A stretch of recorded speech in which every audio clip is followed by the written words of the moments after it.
ಅದಕ್ಕೆ ಯೂಸ್ ಮಾಡಿ ಇಲ್ಲೇ ಸ್ಟ್ರೆಚ್ ಮಾಡಿ.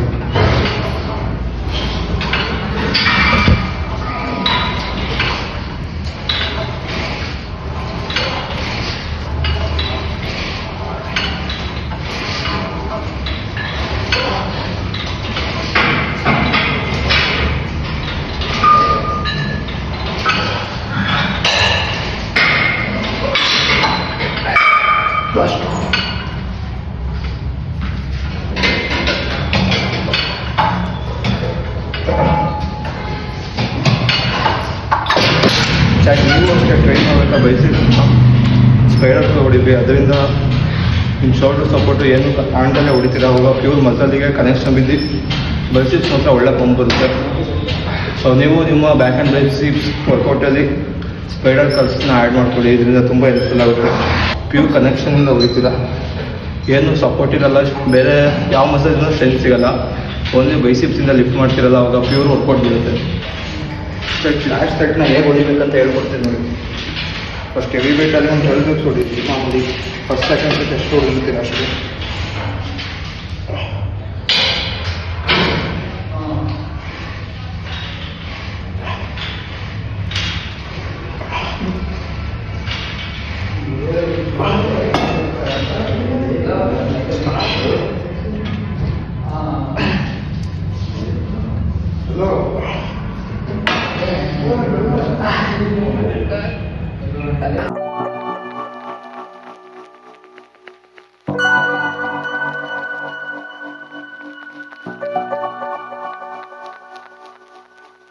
ಕಟ್ಟಿಂಗ್ ಕಾಣಿಸುತ್ತೆ ಮೊದಲು.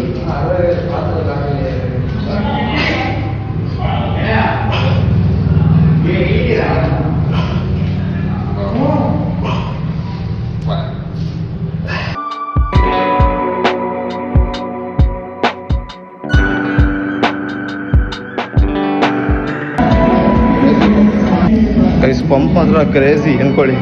ಹಂಗೆ ಹೊಡೆಯೋದ್ರಿಂದ ನಿಮಗೆ ಗೊತ್ತಾಗುತ್ತೆ ಫೀಲಿಂಗ್ಸ್ ಹೆಂಗೆ ಬರುತ್ತೆ ಅಂತ.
ಸೆಕೆಂಡ್ ವಾಲ್ಡ್ ಮಾಡಿಬಿಟ್ಟು ಅದರಿಂದ ಕಾನ್ಸಂಟ್ರೇಷನ್ ಜಾಸ್ತಿ ಆಗ್ತದೆ.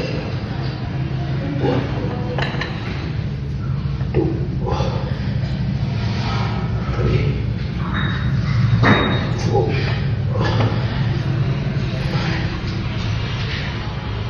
6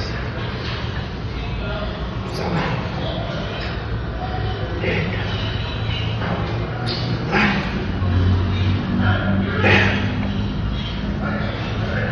Last 4. Last 3. Last 2.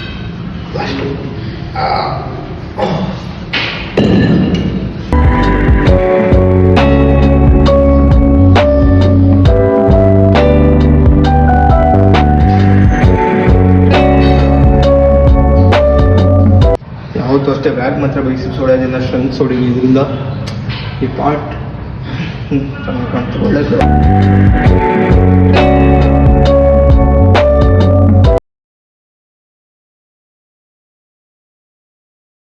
ಸೊ ಹಿಂಗೆ ಸ್ಟ್ರೈಟ್ ಹೊಡಿಬೇಡಿ, ಆದಷ್ಟು ಹೊಡಬೇಕು, ಸ್ವಲ್ಪ ಬೆಂಡಾಗಿ ಲಿಫ್ಟ್ ಮಾಡಿ, ಅದರಿಂದ ಪ್ಯೂರ್ ಕಾನ್ಸಂಟ್ರೇಷನ್ ಲ್ಯಾಬ್ಸ್ ಬೀಳುತ್ತೆ.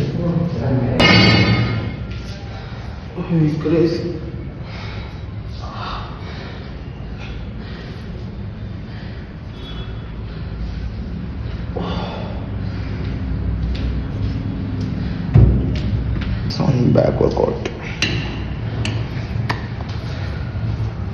ಸೊ 3 ಮೆಂಬರ್ಸ್ ವಾಚ್ ಮಾಡ್ತೀರಾ, ಪ್ಲೀಸ್ ಚಾನಲ್ಗೆ ಸಬ್ಸ್ಕ್ರೈಬ್ ಮಾಡಿ, ಹಾಗೆ ವಿಡಿಯೋಗೆ ಲೈಕ್ ಕೊಡಿ.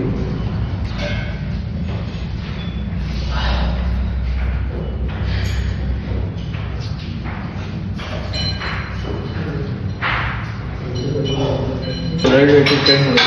ಸೊ ನಿಮ್ಮ ರೈಡ್ ವೇಟ್ ಹೊಡೆದ್ರೆ ಬ್ಯಾಕ್ ಕಂಪ್ಲೀಟ್ ಹೋಗುತ್ತೆ. ನಿಮ್ಮ ರೈಡ್ ವೇಟ್ ಇಲ್ಲ ಅಂದರೆ ನೋಡಿ ಶೋಲ್ಡ್ರ್ ಹಿಂಗೆ ಪೋಸ್ ಕೊಟ್ಟಾಗ ಸೊ ಇದನ್ನು ಇನ್ಕ್ಲೂಡ್ ಆಗುತ್ತೆ, ಅದರಿಂದ ರೌಂಡ್ ಶೋಲ್ಡರ್ಸ್ ಕಾಣುತ್ತೆ. ಇದು ಟ್ರೈನ್ ಮಾಡಿದ್ರೆ ಅಷ್ಟೊಂದು ನೀಟಾಗಿ ಶೋಲ್ಡರ್ ಕಾಣುತ್ತೆ. ಸೊ ನಿಮ್ಗೆ ಬಿಗ್ ಶೋಲ್ಡರ್ಸ್ ಬೇಕು ಅಂದರೆ ರೈಡ್ ವೇಟ್ನ ಟ್ರೈನ್ ಮಾಡಲೇಬೇಕು.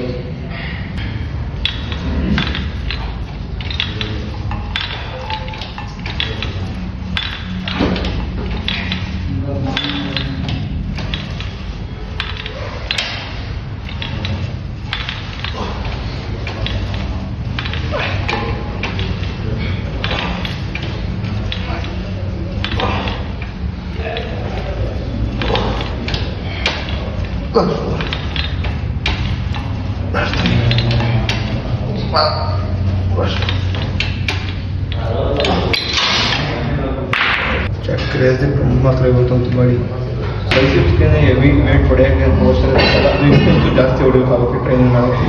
ಇದು ಬೈಸಿಪ್ ಬಂದು ಚಿಕ್ಕ ಮಜಲು. ಸೊ 1 ಸೆಟ್ 2 ಸೆಟ್ ಎಲ್ಲ ಹೊಡೆದ ತಕ್ಷಣ ಪಂಪ್ ಎಲ್ಲ ಕ್ರೇಜ್ ಆಗ್ತದೆ. ಇದನ್ನು ಅಷ್ಟೊಂದು ದೊಡ್ಡ ಬಿಗ್ಬಾಸಲ್ಲ. ಸೊ ನೀವು ಕೂಡ ವಿಡಿಯೋ ಎಲ್ಲ ನೋಡಿದ್ರೆ ಫುಲ್ಲು. ಸೊ ಲಾಸ್ಟಿಗೆ ಒಂದು 2 ಟ್ರೈನ್ ಮಾಡಿ, ಸ್ವಲ್ಪ ಜಾಸ್ತಿ ವೀಡಿಯೋ ಮಾಡೋಕ್ಕಾಗಲ್ಲ. ಸೊ ಇಲ್ಲಿಗೆ ಸ್ಟ್ರೀಮ್ನ ಎಂಡ್ ಮಾಡೋಣ. ಏನಾರ ಇನ್ಫಾರ್ಮೇಷನ್ ಬೇಕಂದರೆ ಕಮೆಂಟಲ್ಲಿ ಹಾಕಿರಿ, ನಾನು ಇನ್ಸ್ಟಾಗ್ರಾಮಲ್ಲಿ ವೀಡಿಯೋ ಮಾಡಿ ಹಾಕ್ತೀನಿ ಅದ್ರ ಬಗ್ಗೆ. So let's end the stream. Please